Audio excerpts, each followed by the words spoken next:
en 1932 jusqu'à la fin de... que au cours de cette année 1933, le 25 juillet exactement, la jetée de Lure est baptisée, la grande jetée est baptisée jetée de Lure, en souvenir évidemment de son concepteur, qui n'est autre que Gaston de Lure, le premier directeur des travaux publics en 1912, évidemment nommé par le maréchal Lyautey. Donc ça, c'est pour 1933. La jetée des phosphates sera elle aussi achevée un an plus tard, en 1934. Donc dans les années 30, les deux jetées seront opérationnelles. La troisième étape, comme j'ai dit, qui se termine jusqu'à 45, c'est une étape, on dit, de la grande croissance, parce qu'on commence vraiment à exploiter à fond la structure portuaire. D'accord? Donc, ici, on commence à voir aussi le môle, comme j'ai dit, de commerce, qui a été inauguré. Donc, ça, c'est en 30.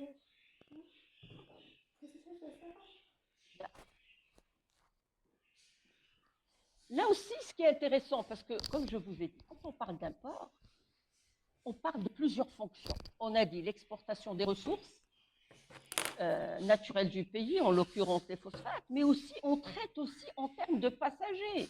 C'est aussi un port où on traite les passagers européens qui viennent s'installer à Casablanca.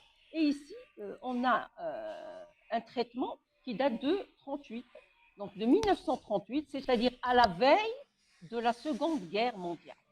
Donc, Casablanca, la ville de tous les rêves, hein, c'est le cas de le dire, regardez combien elle reçoit en 1938, juste à la veille de la Seconde Guerre mondiale. Presque 150 000 passagers, le port de Casablanca. C'est énorme. L'année suivante, on 130 000 passagers.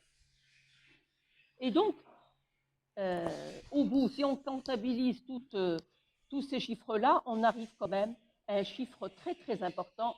Tous ces gens sont venus construire une nouvelle vie, un nouvel avenir au port de Casablanca. Et on verra tout à l'heure, j'ai des listes que j'ai retrouvées aussi aux archives de Nantes, qu'on va pouvoir voir ensemble. Voilà, voilà, une de ces listes, c'est celle-là.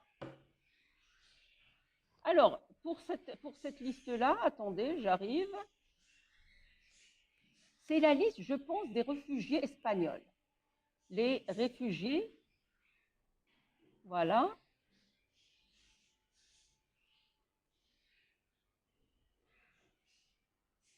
On va y arriver.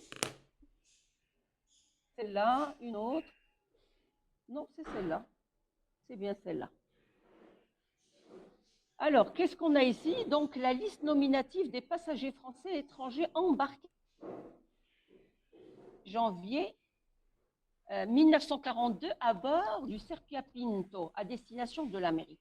Alors, ces passagers-là, je vous ai déjà parlé de nombreux d'entre eux.